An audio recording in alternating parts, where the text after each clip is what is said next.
আজ আমরা এই ভিডিওতে রামকৃষ্ণ মিশন বিদ্যা মন্দিরে অ্যাডমিশন টেস্টের জন্য যে 2022-এ যে তোমার এক্সাম হয়েছিল কেমিস্ট্রি অনার্সের ক্ষেত্রে কোন ধরনের কোশ্চেন্স তোমাকে জিজ্ঞাসা করেছিল 2022-এ। তো তুমি যদি এই কোশ্চেন পেপার দেখো সেক্ষেত্রে তুমি এবছর কোন টাইপের কোশ্চেন্স তোমাকে জিজ্ঞাসা করতে পারে, তার লেভেল কোন ধরনের হতে পারে, তো তুমি তার সম্বন্ধে একটা আইডিয়া পাবে। তো আমরা এই ভিডিওতে এই 2022-এ যে কোশ্চেন্স তোমাকে জিজ্ঞাসা করেছিল সেই কোশ্চেনের আমরা আনসার এখানে দেখব, ডিটেলস আনসার আমরা এখানে ডিসকাস করব। দেখো এটা কেমিস্ট্রি অনার্সের জন্য। সো কেমিস্ট্রি অনার্স নিয়ে যদি পড়তে চাও সেক্ষেত্রে তুমি জানো যে তোমার কেমিস্ট্রিতে তোমাকে এক্সাম দিতে হবে। তো এই বছরের জন্য 19 তারিখে এই এক্সামের ডেট ফিক্সড আছে, আর বেলা 11টা থেকে 12টা 1 ঘন্টার এক্সাম হবে। সেটা তোমার বেলুড় মঠে ওখানেই তোমার এক্সাম হবে। সো দেখো 2022-এ কোন ধরনের কোশ্চেন্স জিজ্ঞাসা করেছিল। দেখো ফার্স্ট কোশ্চেন যেটা তোমাকে জিজ্ঞাসা করেছে, কোশ্চেন তোমার ইজিই ছিল বলতে গেলে। সেক্ষেত্রে দেখো প্রথম কোশ্চেন যেটা অ্যাটমিক স্ট্রাকচার থেকে তোমাকে জিজ্ঞাসা করা আছে। দেখো যে neglecting reducing mass effect what optical transition in helium plus spectra have the same wavelength, মানে হিলিয়াম স্পেকট্রার ক্ষেত্রে কোন same wavelength as the first Lyman transitions of the hydrogen. তাহলে বলছে হিলিয়াম স্পেকট্রার ক্ষেত্রে কোন ট্রানজিশনের ওয়েভলেন্থ লিমেন্ট হাইড্রোজেনের স্পেকট্রার ক্ষেত্রে লিমেন্ট ফার্স্ট লিমেন্ট ট্রানজিশনের সাথে সেম হবে। ফার্স্ট লিমেন্ট ট্রানজিশনস মানে তোমরা জানো যে এখানে অলরেডি দেওয়াও আছে। তোমরা জানো যে লিমেনের জন্য তোমার n1 ইকুয়ালস টু 1 আর n2 ইকুয়ালস টু 2 3 4 ইনফিনিটিভ পর্যন্ত হতে পারে। সো ফার্স্ট লিমেন সিরিজ মানে n2 থেকে n1। তোমাকে সেটাই জানতে চেয়েছে যে হাইড্রোজেনের ক্ষেত্রে n2 থেকে n1-এ, হাইড্রোজেনের ক্ষেত্রে n2 থেকে যদি n1-এ আসে সেক্ষেত্রে এর যা ওয়েভলেন্থ হবে হিলিয়ামের ক্ষেত্রে কোন ট্রানজিশনের ক্ষেত্রে এর ওয়েভলেন্থ সেম হবে। সো তুমি বলো যে যদি ওয়েভলেন্থের রিলেটেড যদি তোমাকে এক্ষেত্রে ট্রানজিশনের ওয়েভলেন্থ যদি তোমাকে জানতে হয় সেক্ষেত্রে তুমি জানো যে আমরা রিডবার্গ যে ইকুয়েশনস রয়েছে, রিডবার্গ ইকুয়েশন ইউজ করে আমরা ইজিলি ওয়েভলেন্থের রিলেশনস বের করতে পারি। সেক্ষেত্রে আমরা জানি যে রিডবার্গের ক্ষেত্রে কি হয়, 1/λ this is equals to R H into Z square 1/n1 square minus 1/n2 square. এবার তোমাকে কি বলেছে যে হাইড্রোজেনের ক্ষেত্রে তোমাকে বলেছে হাইড্রোজেনের যে তোমার ল্যামডা ভ্যালু সেটা হিলিয়ামের সাথে ল্যামডা ভ্যালুর সাথে তোমার সেম হবে। এবার হিলিয়ামের সাথে তোমাকে হিলিয়াম প্লাসের সাথে তোমার সেম করতে হবে। তাহলে আমরা এখান থেকে লিখতে পারি 1/λ of helium plus this is equals to 1/λ of hydrogen, কারণ 1/, দুটোতেই 1/, করেছি, তার মানে এটাকেও ইকুয়াল বলতে পারি।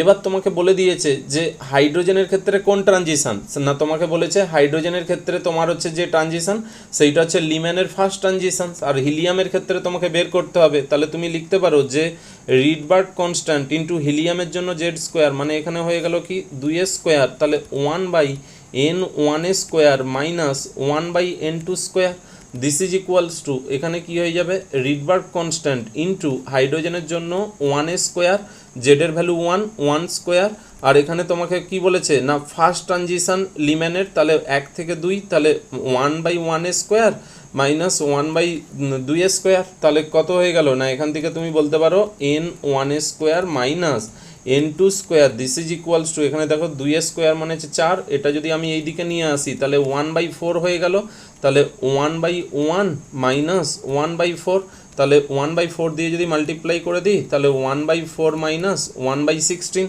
তাহলে আমার ফাইনালি আমি কি লিখতে পারি 1/n1 square minus 1/2 square n2 square this is equals two, এখানে লিখতে পারি 2 স্কোয়ার মাইনাস এখানে লিখতে পারি 4 স্কোয়ার। তাহলে ট্রানজিশনস কোথা থেকে কোথায় হয়ে গেল না এখানে তোমার 4 থেকে দেখো 2 এর, তার মানে আমি লিখতে পারি n ইকুয়ালস টু 4 থেকে ট্রানজিশনস n ইকুয়ালস টু 2 এর ক্ষেত্রে এখানে তোমার সেম ওয়েভলেন্থ তোমার এর জন্য হবে। ওকে, সো তার মানে কারেক্ট আনসার হয়ে গেল এই কোশ্চেনের ক্ষেত্রে, কারেক্ট আনসার তোমার দেখো হয়ে গেল অপশান ডি। এন দেখো 4 থেকে তোমার 2, 4 থেকে 2 আর কোনো অপশানেই নেই। সো সুতরাং D correct answer. Next 2 number question দেখো, দু নম্বর কোশ্চেনে বলা আছে the standard reduction potential at 298 kelvin for the following half cell reactions are given below. তার মানে তোমাকে এখানে দেখো জিঙ্কের Zn2++2e থেকে জিঙ্ক দেওয়া আছে, তার রিডাকশান পোটেন্সিয়াল দেওয়া আছে, হাইড্রোজেনের রিডাকশান পোটেন্সিয়াল, ক্রোমিয়ামের রিডাকশান পোটেন্সিয়াল আর আয়রনের রিডাকশান পোটেন্সিয়াল। তোমাকে বলেছে which couple are representative a strongest and the weakest reducing agent. দেখো আমাদের রিডাকশান পোটেন্সিয়াল থেকে আমরা কি জিনিস মনে রেখেছিলাম, মনে করে দেখো যে তুমি বলেছিলে রিডাকশান পোটেন্সিয়াল থেকে এই যে আমাদের যে সিরিজ দেয়া ছিল সেখান থেকে তুমি ইজিলি বলতে পেরেছিলে যে যার রিডাকশান পোটেন্সিয়াল বেশি, যার রিডাকশান পোটেন্সিয়াল বেশি সে নিজে রিডিউস হবে, সে নিজে রিডিউস হবে। তাহলে যার রিডাকশান পোটেন্সিয়াল বেশি সে নিজে রিডিউস হবে, মানে অপরকে কি করবে, অক্সিডেশন করবে। তাহলে তুমি বলো আমার যদি রিডাকশান পোটেন্সিয়াল অনেক সব থেকে বেশি হয় তাহলে আমি নিজে রিডিউস হব, তাহলে আমি নিজে রিডিউস হচ্ছি মানে অপরকে কি করব, অক্সিডেশন করব। তাহলে আমি কোন ধরনের এজেন্ট, না আমি ভালো একটা অক্সিডাইজিং এজেন্ট। তাহলে তুমি বলো এখানে সব থেকে রিডাকশান পোটেন্সিয়াল কার বেশি, তাহলে সব থেকে রিডাকশান পোটেন্সিয়াল দেখো +0.76। তাহলে এ কি করবে, এ নিজে রিডিউস হবে মানে অপরকে কি করবে, অপরকে হচ্ছে অক্সিডাইজ করবে। আয়রন হচ্ছে এখানে সব থেকে ভালো অক্সিডাইজিং এজেন্ট, কিন্তু এখানে তোমাকে চেয়েছে রিডিউসিং এজেন্ট। তার মানে কি, তাহলে উল্টোটা ভাবো এবার। তাহলে যার রিডাকশান পোটেন্সিয়াল সব থেকে কম সে নিজে কি হবে, অক্সিডাইজ হবে, অপরকে কি করবে, রিডিউস করবে।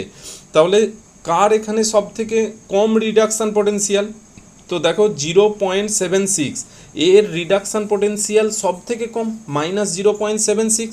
তাহলে যদি -0.76 এর যদি সব থেকে কম রিডাকশান পোটেন্সিয়াল হয় তাহলে এ কি চাইবে, নিজে অক্সিডাইজ হয়ে অপরকে রিডাকশান করতে চাইবে। তাহলে এ হচ্ছে সব থেকে ভালো রিডিউসিং এজেন্ট। তাহলে স্ট্রংগেস্ট রিডিউসিং এজেন্ট কে, না 1 নম্বর। তাহলে 1 নম্বর হচ্ছে স্ট্রংগেস্ট রিডিউসিং এজেন্ট। তুমি শুধু যদি এটা মাথায় রাখতে পারো তাহলেই হবে যে যার রিডাকশান পোটেন্সিয়াল বেশি সে নিজে রিডিউস হয়ে অপরকে অক্সিডাইজ করবে। তাহলে তুমি বলো যার রিডাকশান পোটেন্সিয়াল সব থেকে কম সে নিজে অক্সিডাইজ হয়ে অপরকে রিডিউস করবে। আর নিজের যদি অক্সিডাইজ হওয়ার ক্ষমতা যদি সব থেকে বেশি হয় তাহলে অপরকে রিডাকশান করার ক্ষমতাও বেশি হবে। তাহলে তুমি কি বলতে পারো, 1 নম্বর হয়ে গেল আমার হচ্ছে স্ট্রংগেস্ট রিডিউসিং এজেন্ট। তেমনি তোমাকে উইকেস্ট দরকার, তাহলে উইকেস্ট তাহলে তোমার কি হয়ে যাবে, না উইকেস্ট তাহলে তুমি বুঝতেই পারছো, তাহলে যার হচ্ছে সব থেকে বেশি রিডাকশান পোটেন্সিয়াল, এখানে সব থেকে বেশি রিডাকশান পোটেন্সিয়াল কার, 4। তাহলে তোমার হচ্ছে উইকেস্ট রিডিউসিং এজেন্ট হয়ে গেল 4 আর স্ট্রংগেস্ট রিডিউসিং এজেন্ট হয়ে গেল 1। তাহলে এই কোশ্চেনের জন্য তোমার 1 আর হচ্ছে 4, অপশান সি হচ্ছে কারেক্ট আনসার। দেখো পুরো কনসেপচুয়াল কোশ্চেন্স, এর বাইরে কিন্তু এমন খুব একটা হার্ড কোশ্চেন্স না। ইজিলি তুমি তোমার যদি আইডিয়া থাকে এর সম্বন্ধে তুমি ইজিলি কিন্তু এই কোশ্চেনের আনসার কিন্তু করতে পারবে। দেখো কোশ্চেন্স নাম্বার 3, কোশ্চেন নাম্বার 3তে কি বলা আছে, when this substance are arrange in order increasing boiling point lowest boiling point first. তোমাকে এখানে অ্যাকচুয়াল বেসিক্যালি বলেছে যে এদেরকে বয়েলিং পয়েন্ট অনুযায়ী সাজাতে হবে। সো বয়েলিং পয়েন্টের ক্ষেত্রে আমরা পড়েওছি, এটা জানি যে এটা হচ্ছে তোমার হচ্ছে গ্রুপ 15-এর এলিমেন্ট। গ্রুপ 15-এর ক্ষেত্রে বলো তোমার হচ্ছে নাইট্রোজেন, ফসফরাস, আর্সেনিক, অ্যান্টিমনি আর হচ্ছে বিসমাথ।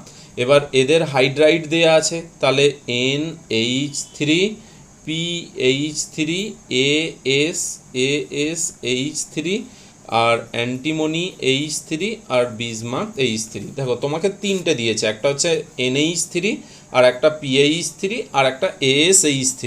তাহলে তুমি এবার কি জানো, না তুমি জানো যে উপর থেকে যত আমরা ডাউনে আসব, মানে যত তোমার হচ্ছে ডাউন দ্য গ্রুপ যাব তত তোমার কি হয়, না মলিকুলার মাস, তুমি জানো যে মলিকুলার মাস সেইটা হচ্ছে ইনক্রিজ করে। মলিকুলার মাস যদি ইনক্রিজ করে তাহলে তুমি বলো কি হয়, না বয়েলিং পয়েন্ট তোমার ইনক্রিজ করবে। কিন্তু এবার তুমি এটা ছাড়াও ভেবে দেখো যে তুমি আর একটা জিনিস পড়েছিলে যে ভ্যান্ডাল এই হাইড্রোজেন বন্ডিং। তো তুমি বেসিক্যালি ভ্যান্ডাল ওয়াল, তুমি যে বয়লিং পয়েন্ট মানে যখন চেক করতে তখন তুমি হচ্ছে ভ্যান্ডাল ওয়াল ফোর্সের রেসপেক্টে চেক করতে, এবং তুমি সেখানে প্রথমে চেক করতে যে সেখানে কোনো রকম হাইড্রোজেন বন্ডিং আছে কি নেই। না তুমি জানো যে NH3-র ক্ষেত্রে, যে অ্যামোনিয়ার ক্ষেত্রে হাইড্রোজেন বন্ডিং তোমার হচ্ছে রয়েছে, তাই তো। এবার অ্যামোনিয়ার যদি হাইড্রোজেন বন্ডিং থাকে তাহলে ওর বয়েলিং পয়েন্ট বেসিক্যালি কী হবে, না তোমার হচ্ছে বেশি হবে। না তুমি দেখো যখন নাইট্রোজেন থেকে ফসফরাস, ফসফরাস থেকে আর্সেনিক, আর্সেনিক থেকে অ্যান্টিমনি থেকে বিসমার্থ আসছো, তাহলে তো উপর থেকে নিচে আসছো, ডাউন দ্য গ্রুপ, তাহলে তো তোমার মলিকুলার মাস বাড়ছে, তাহলে ধীরে ধীরে ওদের বয়েলিং পয়েন্ট বাড়ার কথা। কিন্তু তুমি জানো অ্যামোনিয়ার ক্ষেত্রে হাইড্রোজেন বন্ডিং আছে, তাহলে এর হাইড্রোজেন বন্ডিংয়ের জন্য কি হয়, না এর বয়েলিং পয়েন্ট তোমার হচ্ছে বেড়ে যায়।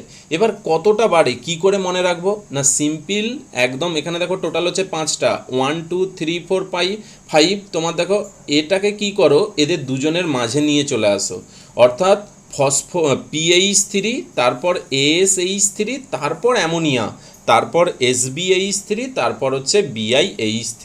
ওকে, অ্যাকচুয়াল অ্যামোনিয়ার হাইড্রোজেন বন্ডিং এতটাও স্ট্রং নয় যে ওটা BiH3-কে পার করে যাবে। তুমি জানো যে জলের ক্ষেত্রে যে হাইড্রোজেন বন্ডিং হয় সেটা তো অক্সিজেনের সাথে হাইড্রোজেনের, এর কিন্তু স্ট্রং হাইড্রোজেন বন্ডিং, কারণ অনেক বেশি ইলেকট্রোনেগেটিভ নাইট্রোজেনের থেকে, কিন্তু নাইট্রোজেনের সাথে হাইড্রোজেন বন্ডিং এতটাও স্ট্রং নয় যে এ বিসমার্থের বয়েলিং পয়েন্টকে পার করে যাবে। সেই জন্য অ্যাকচুয়াল বয়েলিং পয়েন্ট কি হয়, না অ্যাকচুয়াল বয়েলিং পয়েন্ট হয় BiH3, দেন তোমার হচ্ছে SbH3, দেন হয় অ্যামোনিয়া, অর্থাৎ অ্যামোনিয়াকে দুজনের দুটো করে এদের মাঝে ঢুকিয়ে দাও, আর বাকি তোমার পড়ে থাকলো কি ASH3 আর হচ্ছে PH3। তাহলে দেখো এই কোশ্চেনের জন্য কারেক্ট আনসার কি হয়ে যাবে, না এই কোশ্চেনের ক্ষেত্রে তোমার দেখো তোমাকে দিয়েছে আর্সেনিক, তোমার হচ্ছে ফসফরাস আর নাইট্রোজেন, তাহলে হচ্ছে অ্যামোনিয়া অর্থাৎ নাইট্রোজেনের হাইড্রাইড মানে ammonia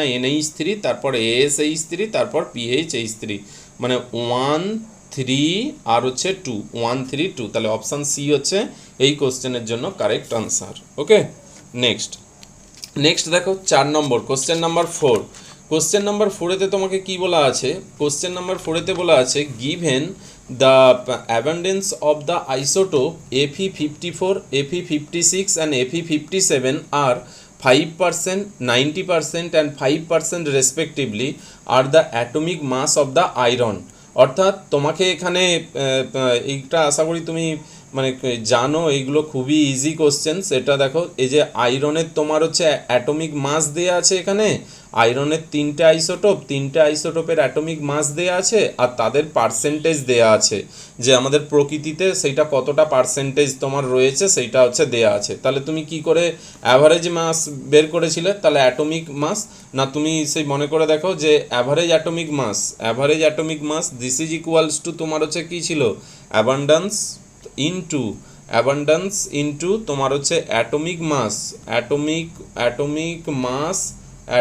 mass of the isotope by হচ্ছে তোমার হচ্ছে 100। ওকে, তাহলে হচ্ছে তোমার দেখো কতগুলো তোমার এখানে টোটাল হচ্ছে কতগুলো আইসোটোপ আছে, 3টে। তাহলে তুমি কি করবে, না প্রথমে দেখো 54, এই যে আইসোটোপের অ্যাটমিক মাস কত 54, তাহলে 54 ইনটু এর পার্সেন্টেজ কত 5%, তাহলে ইনটু 5 প্লাস এবার আবার হচ্ছে তোমার হচ্ছে 56-এর কত প্রকৃতিতে এক্সিস্টেন্স কত 90%, তাহলে তোমার এখানে কি হবে 56 ইনটু 90 প্লাস তারপরে তোমার দেখো 57-এর পার্সেন্টেজ কত 5%, তাহলে 57 ইন্টু 5 বাই হচ্ছে টোটালটা কি হয়ে যাবে 100। তাহলে আমাদের এখানে কত চলে আসবে তোমার নিয়ার, এটা তোমার হচ্ছে চলে আসবে 55.95 তোমার হচ্ছে অ্যাটমিক মাস ইউনিট। ওকে, সো অর্থাৎ এখানে তোমার হচ্ছে কারেক্ট আনসার তাহলে কি হয়ে গেল, কারেক্ট আনসার হয়ে গেল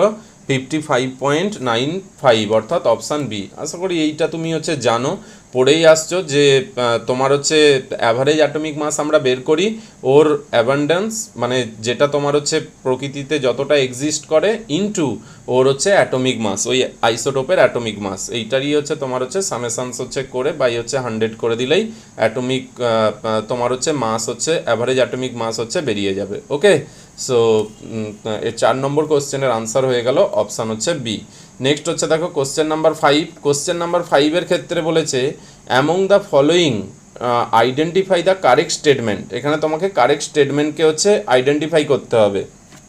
দেখো এটাও তোমার হচ্ছে যে দিয়েছে সেটাও হচ্ছে তোমার হচ্ছে রিডাকশান পোটেনশিয়ালের উপরেই হচ্ছে কোশ্চেন্স তোমার এখানে দেয়া আছে, অর্থাৎ ইলেকট্রোকেমিস্ট্রি থেকেই হচ্ছে কোশ্চেন্স তোমার এই কোশ্চেনটাও সেট হয়েছে। দেখো কোশ্চেনে কি বলা আছে না, কোশ্চেনে বলেছে among the following identify the correct statement. Option এতে বলেছে chlorine ion is oxidise by O2। তাহলে ক্লোরিন আয়ন O2 দ্বারা হচ্ছে অক্সিডাইজ হতে পারে। নেক্সট এবার বলেছে Fe2+ is oxidised by iodine solution. Next 3তে বলেছে iodine ion is oxidised by chlorine gas. আর 4 নম্বরে বলা আছে Mn2+ is oxidised by chlorine gas. অর্থাৎ তোমাকে এই কোশ্চেনের যদি আনসার দিতে হয় সেক্ষেত্রে তোমাকে ইলেকট্রোকেমিক্যাল সিরিজ সম্বন্ধে আইডিয়া থাকতে হবে। তো তুমি জানো ইলেকট্রোকেমিক্যাল সিরিজে তুমি যদি দেখো সেক্ষেত্রে তোমরা জানো যে যারা অ্যাক্টিভ মেটাল তাদেরকে আমরা উপরের দিকে রেখেছি, অর্থাৎ তাদের হচ্ছে তোমার হচ্ছে রিডাকশান পোটেনশিয়াল তোমার হচ্ছে নেগেটিভে হয়। আর যারা হচ্ছে তোমার হচ্ছে কম অ্যাক্টিভ মেটাল তাদেরকে আমরা হচ্ছে নিচে রেখেছি। এবার আমাদের এখানে যেইগুলো দিয়েছে প্রত্যেকটাই দেখো ক্লোরিন, অক্সিজেন, Fe2+, তারপরে Mn2+ আর হচ্ছে আয়োডিন। তাহলে আমাকে এখানে জানতে হবে যে কোনটা কার উপরে আছে, তাহলেই আমি এটার হচ্ছে আনসার ইজিলি হচ্ছে করতে পারবো। দেখো তুমি যদি দেখো তুমি দেখবে যে ইলেকট্রোকেমিক্যাল সিরিজের সব থেকে যেটা নিচে আছে সেইটা হচ্ছে তোমার হচ্ছে কি না ফ্লোরিন। ফ্লোরিন হচ্ছে সব থেকে হচ্ছে নিচে, F2 থেকে তোমার হচ্ছে F- হচ্ছে সবচেয়ে হচ্ছে তোমার হচ্ছে যে সিরিজ রয়েছে তোমার রিডাকশান পোটেনশিয়ালের যে সিরিজ আছে সেই সিরিজের সব থেকে নিচে তোমার হচ্ছে Fe2 থেকে F- তার হচ্ছে রিডাকশান পোটেনশিয়াল হয় +2.87। সো এটার ভ্যালু মুখস্থ করার দরকার নেই, তুমি শুধু জাস্ট আইডিয়া থাকলেই হবে। সো ফ্লোরিনের উপরে তুমি জানো তোমার থাকে হচ্ছে ক্লোরিন, Cl2 থেকে তোমার হচ্ছে Cl-, তার উপরে থাকে তোমার হচ্ছে ব্রোমিন, Br2 থেকে তোমার হচ্ছে Br-, আর তার উপরে থাকে তোমার হচ্ছে আয়োডিন, I2 থেকে হচ্ছে I-।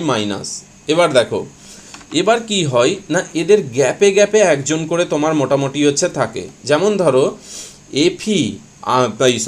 তোমার হচ্ছে ফ্লোরিন আর হচ্ছে ক্লোরিন এর যে মাঝে যে রিডাকশান পোটেনশিয়াল হয় সেটা হচ্ছে MnO4- থেকে Mn হচ্ছে তোমার হচ্ছে 2+। আবার ক্লোরিন আর হচ্ছে ব্রোমিনের মাঝে যার হয় সেটা হচ্ছে O2 থেকে তোমার হচ্ছে H2O। আবার ব্রোমিন আর হচ্ছে আয়োডিনের মাঝে যেইটা হয় সেইটা হচ্ছে তোমার হচ্ছে Fe3+ থেকে Fe তোমার হচ্ছে 2+। ওকে, তো এই হচ্ছে আমার হচ্ছে রিডাকশান পোটেনশিয়াল সিরিজ। তুমি তো রিডাকশান পোটেনশিয়াল মুখস্থ করতে গেলে সেক্ষেত্রে তুমি কত মুখস্থ করবে, তোমাকে বেসিক্যালি এখানে সিরিজ সম্বন্ধে আইডিয়া থাকতে হবে। তো এইটাই হচ্ছে আমাদের যে কোশ্চেন্স দিয়েছে তার রেসপেক্টে তোমরা মোটামুটি এইরকমভাবে অনেকেই হচ্ছে মাথায় রেখেছো কোনটা কার হচ্ছে নিচে, তাহলেই তুমি এই কোশ্চেনের হচ্ছে আনসার হচ্ছে করতে পারবে। দেখো এবার তুমি একটু আগে কি শিখলে যে এই যে ফ্লোরিনের হচ্ছে রিডাকশান পোটেনশিয়াল সব থেকে হচ্ছে বেশি, এর রিডাকশান পোটেনশিয়াল সব থেকে বেশি, তাহলে এর হচ্ছে সব থেকে কম। তাহলে বলো তুমি পড়েছো যে যার রিডাকশান পোটেনশিয়াল বেশি সে নিজে রিডিউস হবে। তাহলে তুমি বলো যদি তুমি এই দুটো সিস্টেম নাও তাহলে এখানে রিডিউস কে হবে, রিডিউস হবে তাহলে যেহেতু তোমার হচ্ছে ফ্লোরিন নিচে আছে তাহলে ফ্লোরিন রিডিউস হবে, আর অক্সিডাইজ হবে তোমার হচ্ছে MnO4। তাহলে MnO4 যদি অক্সিডাইজ হয় তার মানে এখানে উল্টো রিঅ্যাকশানস হবে আর এখানে তোমার হচ্ছে রিডাকশানস হবে। তাহলে তুমি এবার এখান থেকে বলে দিতে পারবে যে কার হচ্ছে রিডাকশানস হবে আর হচ্ছে কার হচ্ছে অক্সিডেশনস হবে। যেমন ধরো তুমি যদি তোমার হচ্ছে আয়োডিন আর হচ্ছে Fe নাও, Fe3+ Fe2+ আর আয়োডিন I2 আর হচ্ছে I-, তাহলে তুমি বলতে পারো যে যেহেতু Fe তোমার হচ্ছে রিডাকশান পোটেনশিয়াল এর হচ্ছে বেশি, সো এটা হচ্ছে রিডিউস হবে আর এটা হচ্ছে অক্সিডাইজ হবে। তাহলে দেখো chlorine ion is oxidise by O2, তাহলে O2 আর হচ্ছে ক্লোরিনের কথা হচ্ছে চিন্তা করো, তাহলে ক্লোরিন হচ্ছে নিচে আছে, তাহলে ক্লোরিনের তোমার হচ্ছে কি হবে, ক্লোরিনের রিডাকশান হবে আর O2 হচ্ছে অক্সিডেশন হবে। তাহলে তুমি বলো ক্লোরিনের যদি রিডাকশানস হয় তাহলে এখানে তোমাকে বলেছে যে chlorine ion is oxidise by O2, তাহলে ক্লোরিন কি অক্সিডাইজ হবে নাকি? ক্লোরিন তো নিচে আছে, ক্লোরিনের তো রিডাকশানস হবে, তাহলে 1 নম্বর স্টেটমেন্ট তাহলে কি হবে? ভুল। তারপরে 2 নম্বরে দেখো Fe2+ is oxidised by the iodine solution. তাহলে দেখো আয়োডিন সলিউশনস মানে I2 রয়েছে, তাহলে I2 আর Fe2+ Fe3+ এই যে সিস্টেমটা, তাহলে এই সিস্টেমের ক্ষেত্রে তুমি কি দেখতে পাচ্ছ? এর রিডাকশান পোটেনশিয়াল, এর যে রিডাকশান পোটেনশিয়াল আছে সেইটা এর থেকে হচ্ছে বেশি। তাহলে এর থেকে যদি বেশি হয় তাহলে তো এখানে Fe3+ থেকে Fe2+ হবে, অর্থাৎ এর তো রিডাকশান হবে। কিন্তু এখানে বলেছে Fe2+ is oxidise to Fe3+ by the iodine solution, তাহলে নিশ্চয়ই এখানে এর অক্সিডেশন হবে না, তাহলে এটাও তোমার হচ্ছে ভুল স্টেটমেন্ট। নেক্সট এবার দেখো iodine ion is oxidise by chlorine gas. তাহলে ভাবো এবার আয়োডিন আর হচ্ছে ক্লোরিন, আয়োডিন রয়েছে এখানে আর ক্লোরিন রয়েছে এখানে, তাহলে ক্লোরিনের তোমার হচ্ছে রিডাকশান পোটেনশিয়াল বেশি, তাহলে ক্লোরিন কি হবে? রিডিউস হবে, আর আয়োডিন কি হবে? অক্সিডাইজ হবে। তাহলে এবার বলেছে দেখো তাহলে অক্সিডেশনস মানে কি? I- থেকে I2, অর্থাৎ আয়োডিন আয়ন সেইটা কিসে হবে? I2 তৈরি করবে, আর ক্লোরিন গ্যাস কি করবে? Cl- হবে, রিডাকশান হবে। তাহলে সেটাই বলেছে দেখো এখানে আয়োডিন আয়ন ইজ অক্সিডাইজ। হ্যাঁ সত্যি, আয়োডিন আর হচ্ছে তুমি আয়োডিন আর হচ্ছে যদি তুমি ক্লোরিন দেখো তাহলে আয়োডিন উপরে রয়েছে, ক্লোরিন নিচে আছে, তাহলে ক্লোরিনের রিডাকশান পোটেনশিয়াল বেশি, তাহলে ক্লোরিন রিডিউস হবে আর আয়োডিনকে অক্সিডাইজ করবে, তাহলে iodine ion oxidise by the chlorine gas. তার মানে কারেক্ট আনসার কি হয়ে গেল? অপশান হচ্ছে তোমার হচ্ছে সি। আর বাকি যদি তুমি এটা দেখো Mn2+ is oxidise by the chlorine gas, তাহলে Mn2+ কি অক্সিডাইজ হবে? Mn সিস্টেম তো ক্লোরিনের তো নিচে, তাহলে Mn+7 থেকে তো Mn+2 যাবে, অর্থাৎ এ তো নিজে রিডাকশান হতে চাইবে ক্লোরিনের প্রেজেন্সে, এ তো অক্সিডাইজ হবে না, কারণ এর তো রিডাকশান পোটেনশিয়াল বেশি। তাহলে অপশান ডিও হচ্ছে এখানে হচ্ছে রং। তাহলে তোমার কারেক্ট আনসার কি হয়ে গেল? 5 নম্বর কোশ্চেনের কারেক্ট আনসার হয়ে গেল অপশান হচ্ছে সি। ওকে নেক্সট, আশা করি বুঝতে পেরেছো। নেক্সট 6 নম্বর কোশ্চেনে দেখো, 6 নম্বর কোশ্চেনে তোমাকে একটু ক্লিয়ার করে নিই।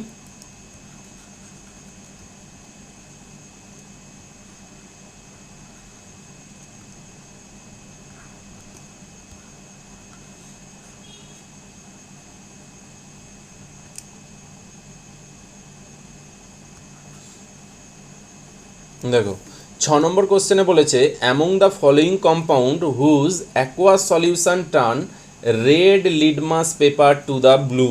দেখো রেড লিডমাস পেপার, তোমাকে এখানে দেখো সল্ট দিয়েছে, সল্ট দিয়ে বলেছে রেড লিডমাস পেপার ব্লু। তাহলে বলো রেড যদি লিডমাস পেপার যদি ব্লু করে তার মানে তোমাকে কি জানতে চেয়েছে? তাহলে কে রেড লিডমাস পেপারকে ব্লু করবে? তার মানে তুমি জানো যে বেস আমার কি করে? রেড লিডমাস পেপারকে তোমার হচ্ছে ব্লু করে। অ্যাসিডের প্রেজেন্সে ব্লুকে রেড করে আর বেসের প্রেজেন্সে রেডকে ব্লু করে।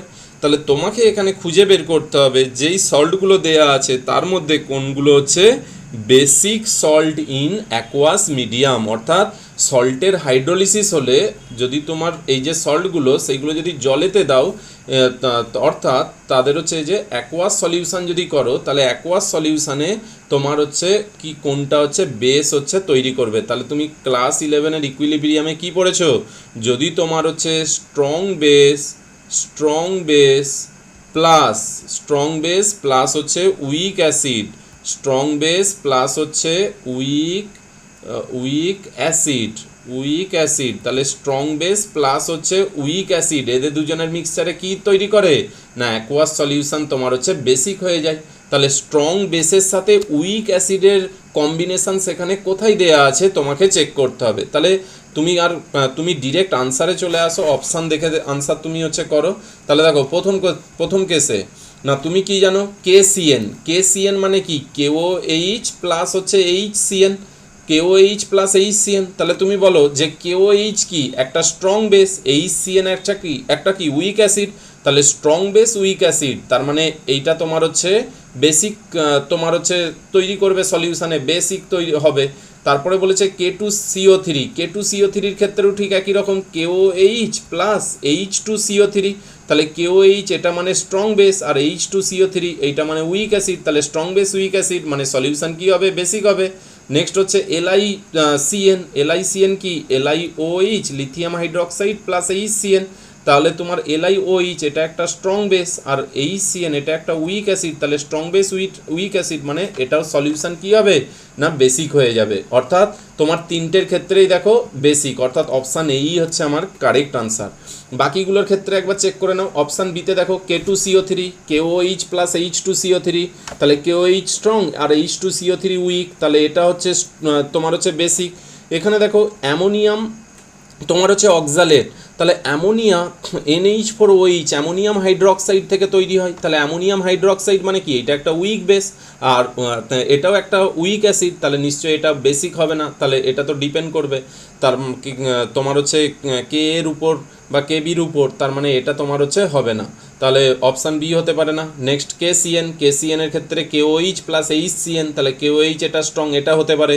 K2CO3 এটাও হতে পারে, কিন্তু ZnNO3 তার হোল 2, দেখো ZnOH হোল 2, তাহলে আর প্লাস HNO3 তুমি জানো এটা একটা স্ট্রং অ্যাসিড, সুতরাং এটাও হবে না।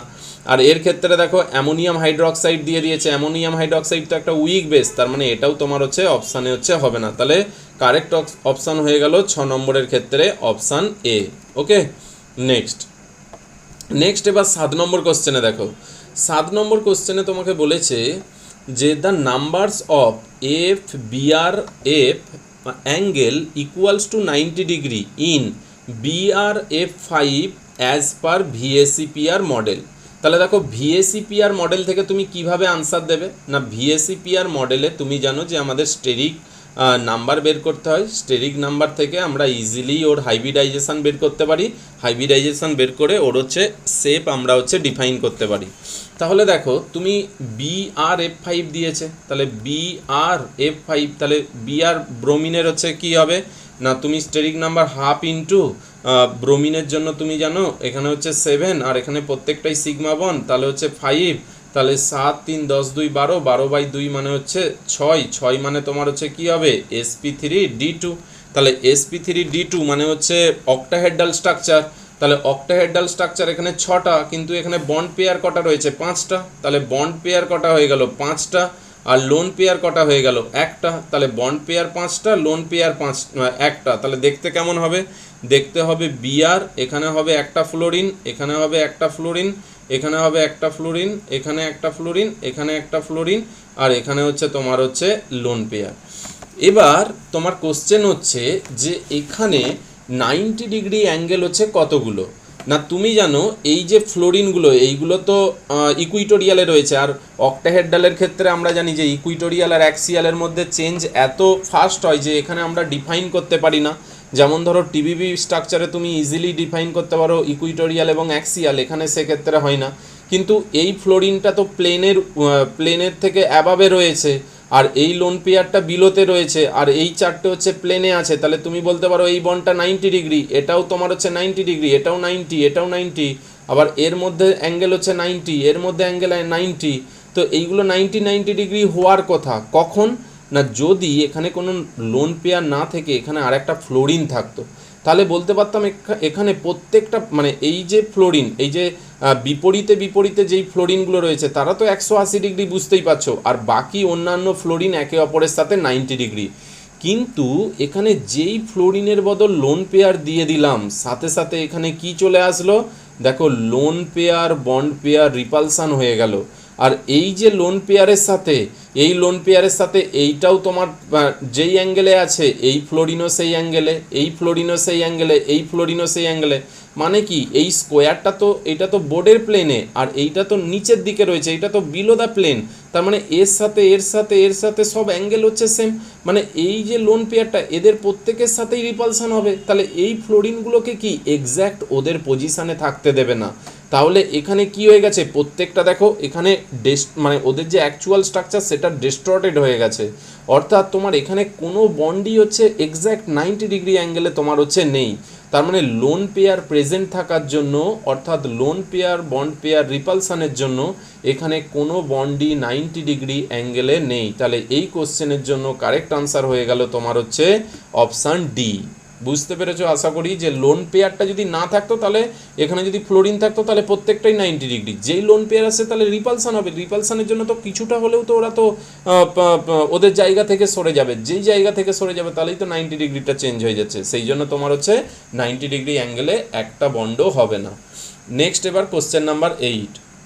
দেখো কোশ্চেন নাম্বার 8-এ বলা আছে যে green chemistry is production and procedure that would be bring about, অর্থাৎ গ্রিন কেমিস্ট্রি রিলেটেড তোমার এখানে হচ্ছে জানতে চেয়েছে। সিম্পল আমরা সবাই জানি যে গ্রিন কেমিস্ট্রি কী জিনিস সেইটা আমরা হচ্ছে পড়ে আসছি, যে এখানে প্রথম অপশানে বলেছে ন্যাচারালি অকারিং মেটেরিয়াল, সেটা তো না, ন্যাচারাল গ্যাসও না। অ্যাকচুয়াল গ্রিন কেমিস্ট্রি আমরা জানি যেটা হচ্ছে মিনিমাম পলিউশনস, তোমার হচ্ছে যেইটা হচ্ছে পলিউশনসকে মিনিমাইজ করার জন্য আমরা যেই কেমিস্ট্রি ইউজ করি সেইটা হচ্ছে গ্রিন কেমিস্ট্রি, অর্থাৎ অপশান সি হচ্ছে এখানে হচ্ছে কারেক্ট আনসার তোমার হচ্ছে হয়ে গেল। ওকে, নেক্সট কোশ্চেন নম্বর 9-এ দেখো যে তোমাকে বলেছে consider the following reactions MnO4 minus plus oxalic acid plus H plus Mn2 plus plus CO2 প্লাস H2O. Given that molecular weight of KMnO4 is 158, the equivalent weight of KMnO4, মানে এই রিয়েকশানের রেসপেক্টে KMnO4 এর equivalent wait হচ্ছে কত হবে। So রিয়েকশানে দেখতেই পাচ্ছ KMnO4 মানে এখানেই তুমি বুঝতে পারছো যে এটাই তোমার হচ্ছে MnO4 মাইনাস, তাহলে তোমাকে কার ইকুইভ্যালেন্ট ওয়েট জানতে চেয়েছে এটার।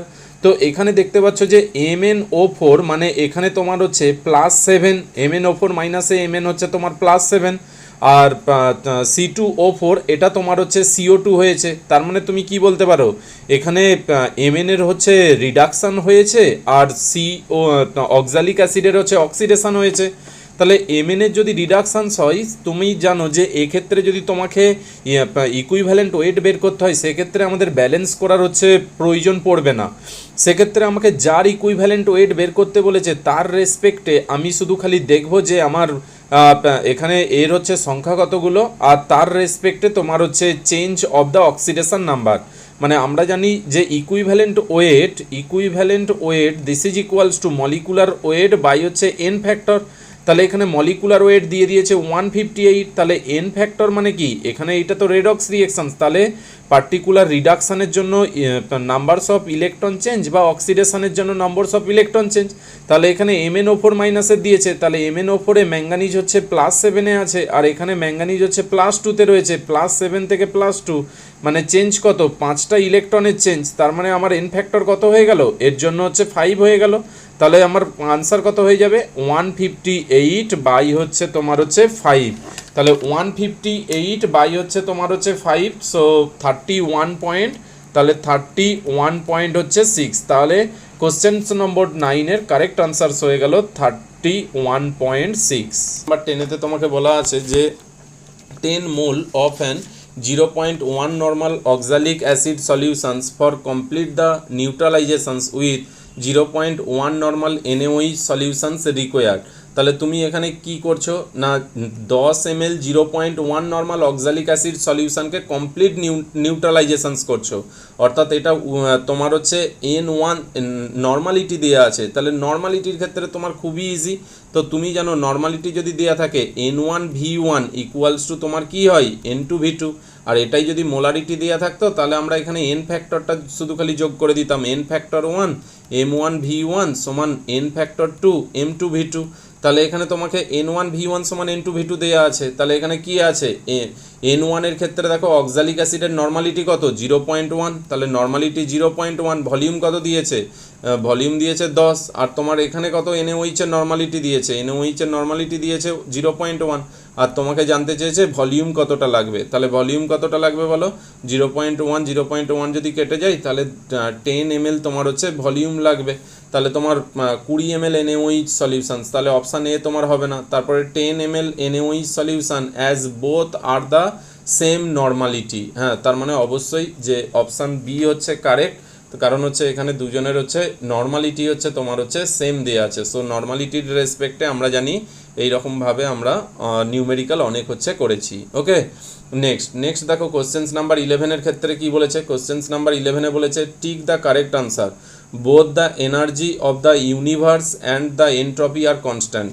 So entropy কি constant ইউনিভার্সের? আমরা তো জানি যে অ্যাকচুয়াল এনার্জি সেইটা হচ্ছে থার্মোডাইনামিক্সের ফার্স্ট ল বলেছে, আর এনট্রপি সেইটা থার্মোডাইনামিক্সের সেকেন্ড ল বলেছে। তোমার হচ্ছে এনার্জি রিলেটেড ফার্স্ট ল কি বলেছেন না, ফার্স্ট ল থেকে বলা হয়েছে যে কনজারভেশনস অফ দ্য এনার্জি, অর্থাৎ এনার্জি হচ্ছে ইউনিভার্সের তোমার হচ্ছে কনস্ট্যান্ট। কিন্তু সেকেন্ড ল থেকে এনট্রপি থেকে কি বলেছে না, এনট্রপি তোমার হচ্ছে কোনো একটা আইসোলেটেড সিস্টেমের জন্য সর্বদাই এনট্রপি হচ্ছে কি হচ্ছে ইনক্রিজ করছে। তাহলে এখানে তোমার হচ্ছে দেখো অপশান এ হতে পারে না, তাহলে energy of the universe is constant but entropy decreases, তাহলে ডিক্রিজও হবে না।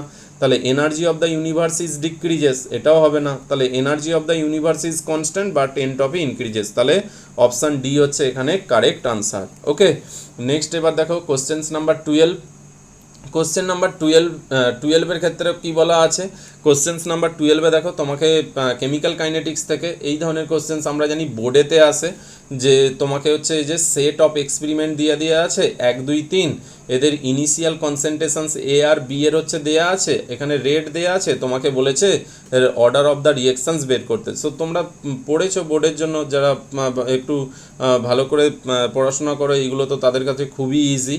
তাহলে কে ইনটু তোমরা জানো যে আমরা যেহেতু এক্সপেরিমেন্টালি বের করি, রেট একটা এক্সপেরিমেন্টাল ডেটা, সো সুতরাং এ এর রেসপেক্টে এক্স ধরে নিলাম, আর হচ্ছে বি এর রেসপেক্টে আমরা ওয়াই ধরে নিলাম। এবার ভ্যালু পুট করো, প্রথমেরটার ক্ষেত্রে কি বলেছে রেট 100 ইউনিট, তাহলে কে ইনটু, তাহলে এখানে কত বলেছে 1 ইন্টু 10⁻⁻1, এই যে দেখো এ এর ভ্যালু দেওয়া আছে, তাহলে এটার আমরা এক্স ধরলাম, আর বি এর ক্ষেত্রে কত দেওয়া আছে একই 1 ইন্টু 10⁻⁻1 হচ্ছে ওয়াই, তাহলে এইটা ইকুয়েশন নাম্বার 1। তাহলে ইকুয়েশন নাম্বার 2 এর ক্ষেত্রে কি লিখতে পারি, ঠিক একই রকম 400 equals to K into 2 into 10⁻⁻1 X, আর এখানে দেখো 1 ইন্টু 10⁻⁻1 হচ্ছে ওয়াই। তাহলে এইটা হচ্ছে ইকুয়েশন নাম্বার 2। আর ইকুয়েশন নাম্বার 3 কি লিখতে পারি, ইকুয়েশন নাম্বার 3 লিখতে পারি 200, এই যে 200 ইকুয়ালস টু এখানে কি কত দেওয়া আছে না কে ইন্টু 1 ইন্টু 10⁻⁻1 এক্স, আর হচ্ছে 2 ইন্টু 10⁻⁻1 হচ্ছে ওয়াই। অ্যাকচুয়ালি এগুলো মুখে মুখেই তুমি করতে পারবে। তাহলে দেখো তুমি কিভাবে করবে, আগে প্রথমে এক্সটাকে কাটিয়ে নিতে পারো, তাহলে এক্স এখানে দেখো এক্স হচ্ছে সেম, তাহলে আমি কি বলতে পারি, আমি যদি 3 নম্বর ইকুয়েশানকে যদি 1 নম্বর ইকুয়েশান দিয়ে ভাগ করি, তাহলে আমার কত হয়ে গেল 200/100, মানে হচ্ছে 2 ইকুয়ালস টু এক্স এক্স কেটে গেল, আর উপরে রয়েছে কত 2 ইন্টু 10⁻⁻1, আর নিচে রয়েছে 1 ইন্টু 10⁻⁻1, তাহলে হয়ে গেল 2 তাহলে ওয়াই সমান কত পেয়ে গেলাম 1। এবার দেখো এক্সকে পেতে হবে, তাহলে ওয়াই কোথায় সমান আছে সেটা তুমি হচ্ছে চেক করতে পারো। দেখো 2 নম্বর ইকুয়েশন আর 1 নম্বর ইকুয়েশানে দেখো ওয়াই সমান, তাহলে তুমি এবার যদি 2 নম্বর ইকুয়েশানকে 1 নম্বর ইকুয়েশান দিয়ে ভাগ করো, তাহলে তোমার কত হবে 400/100, মানে হচ্ছে 4, দিস ইজ ইকুয়ালস টু, তাহলে ওয়াই কেটে গেল, তাহলে এখানে রয়েছে দেখো 2 ইন্টু 10⁻⁻1, আর এখানে 10⁻⁻1, তাহলে হয়ে গেল 2 তোমার হচ্ছে এক্স, তাহলে 2 হচ্ছে এক্স, তাহলে এখানে কি লিখতে পারি 2 square, this is equals to 2 তাহলে এক্স ইকুয়ালস টু কত হয়ে গেল 2। তাহলে তুমি কি বলবে এক্স এর রেসপেক্টে অর্ডার হচ্ছে 2 আর ওয়াই এর রেসপেক্টে অর্ডার হচ্ছে 1। তাহলে এক্স এর রেসপেক্টে, তাহলে দেখো এক্স আমরা কি ধরেছিলাম এ, তাহলে এ এর রেসপেক্টে অর্ডার 2, তাহলে 2 with respect to A and 1 with respect to B, তাহলে অপশান বি হচ্ছে এর জন্য হচ্ছে কারেক্ট আনসার। ওকে, সো আজ আমরা কোশ্চেন্স নাম্বার 22 পর্যন্তই দেখলাম, ভিডিওটা নাহলে অনেক বড় হয়ে যাচ্ছে। সো দেখো বেসিক্যালি কোশ্চেন্স খুব একটা যে হার্ড সেরকম না। সো তুমি যদি ভালো করে প্র্যাকটিস করো, যদি তুমি মোটামুটি তোমার যদি নলেজ থাকে কেমিস্ট্রি সম্বন্ধে, তোমার যদি আইডিয়া থাকে এবং তুমি যদি ভালো করে প্র্যাকটিস করো, সেক্ষেত্রে তুমি এই ধরনের কোশ্চেনের কিন্তু আনসার হচ্ছে করতে পারবে ইজিলি।